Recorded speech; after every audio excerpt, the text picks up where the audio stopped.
আসসালামু আলাইকুম। ঢাকা মুরগি বাজার পেজে আপনাদের সবাইকে স্বাগতম। যারা যারা পেজটা ফলো দেন না অবশ্যই ফলো রাখবেন, আর যারা যারা ভিডিওটা দেখেন আমার ঢাকা মুরগি বাজার পেজের ভিডিও, তাদেরকে অসংখ্য ধন্যবাদ। আলহামদুলিল্লাহ, আজকে ব্রয়লারটা পাইকারি রয়েছে। বড় ব্রয়লারটা 135 থেকে 40 টাকা পর্যন্ত, আর ছোটো ব্রয়লারটা 1 থেকে 2700 এটা পাইকারি গেছে 130 থেকে 35 টাকা পর্যন্ত। সোনালি অরিজিনাল মোরগটা গেছে 290-95, সোনালি ক্লাসিক 280-85, কালার বার 265-70, সাদা ব্রাউন কক 270 টাকা গেছে বড়টা, ছোটো গেছে 250-60, লাল রিজেক্ট 240, সাদা রিজেক্ট 170, টাইগার মোরগ 320, টাইগার মুরগি 240।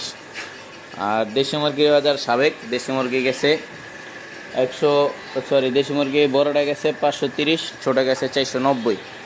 এই ছিল মোটামুটি আজকে ঢাকার পাইকারি বাজার। ভিডিওটা ভালো লাগলে অবশ্যই শেয়ার দিবেন। ঢাকা মুরগির বাজারের সাথেই থাকবেন। আসসালামু আলাইকুম। সোনালি হাইব্রিড আর কালার বাট একই দাম।